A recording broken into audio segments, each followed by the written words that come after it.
Kung bago ka pa lang sa aking channel, huwag mo namang kalimutang mag-subscribe at hit ang notification bell para ma-update kayo sa mga susunod ko pang mga videos. Salamat! Narito ang 10 commemorative coins ng Pilipinas na may malaking halaga mula 2013 hanggang 2016. Ika-10 sa listahan.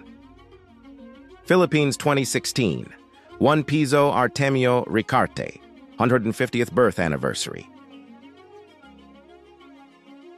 Ginawa noong 2016. Gawa sa nickel-plated steel. Tumitimbang ng 535 gramo at nagkakahalaga ng 452 pesos. O higit pa, depende sa kalidad nito.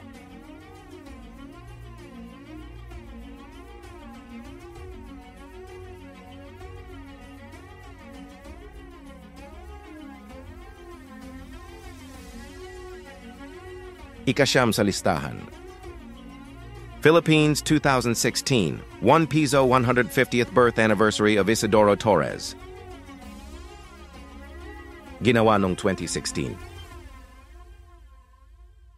Gawa sa nickel-plated steel. Tumitimbang ng 535 gramo. At nagkakahalaga ng 790 pesos. O higit pa, depende sa kalidad nito.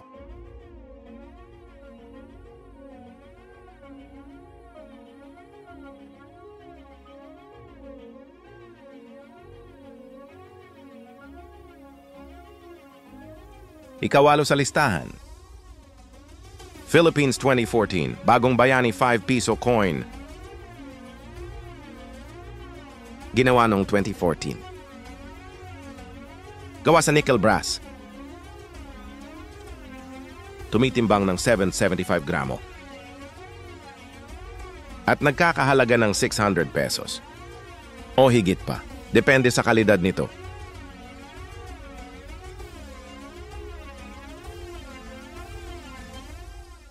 Ika-7 sa listahan.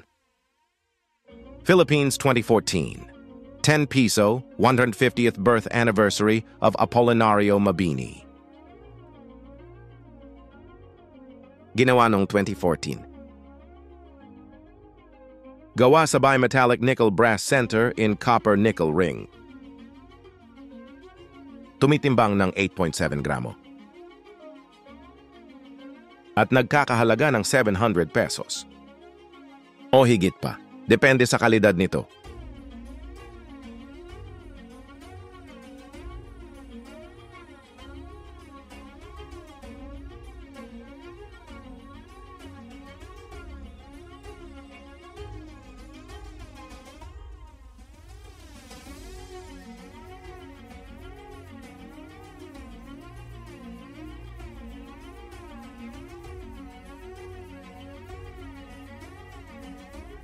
Ika-6 sa listahan. Philippines 2016, 1 Piso 100th birth anniversary of Horacio de la Costa. Ginawa noong 2016. Gawa sa nickel-plated steel. Tumitimbang ng 535 gramo. At nagkakahalaga ng 787 pesos. O higit pa. Depende sa kalidad nito.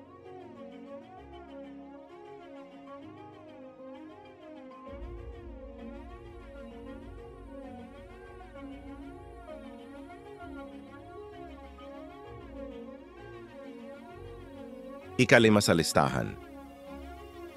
Philippines 2015, 10 Piso 150th birth anniversary of Miguel Malvar. Ginawa noong 2015. Gawa sa bimetallic nickel brass center in copper nickel ring. Tumitimbang ng 8.7 gramo. At nagkakahalaga ng 800 pesos. O higit pa, depende sa kalidad nito.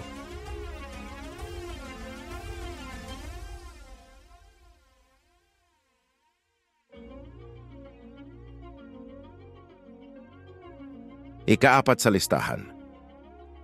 Philippines 2011, 1 piso 150th birth anniversary of Jose Rizal. Ginawa noong 2011. Gawa sa nickel-plated steel. Tumitimbang ng 535 gramo. At nagkakahalaga ng 1,200 pesos. O higit pa. Depende sa kalidad nito.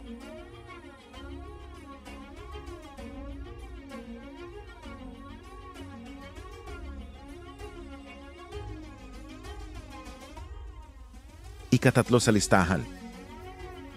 Philippines 2013, 10 piso 150th birth anniversary of Andres Bonifacio. Ginawa noong 2013. Gawa sa bimetallic nickel brass center in copper nickel ring. Tumitimbang ng 8.7 gramo.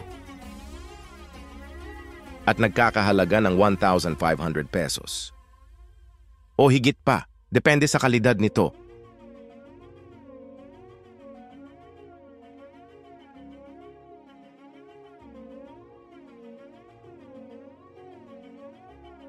Ika-2 sa listahan.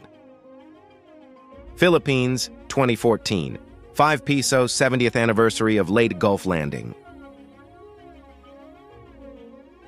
Ginawa noong 2014. Gawa sa nickel brass. Tumitimbang ng 7.7 gramo. At nagkakahalaga ng 1,759 pesos. O higit pa. Depende sa kalidad nito.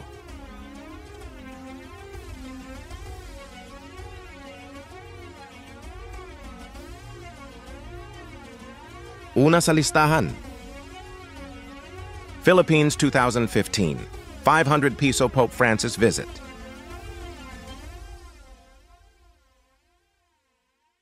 Ginawa noong 2015. Gawa sa gold-plated aluminum, zinc at bronze. Tumitimbang ng 15 gramo. At nagkakahalaga ng 3,400 pesos. O higit pa. Depende sa kalidad nito.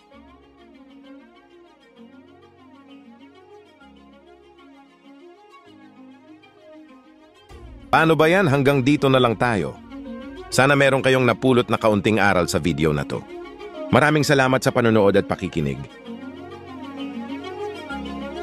Paalam.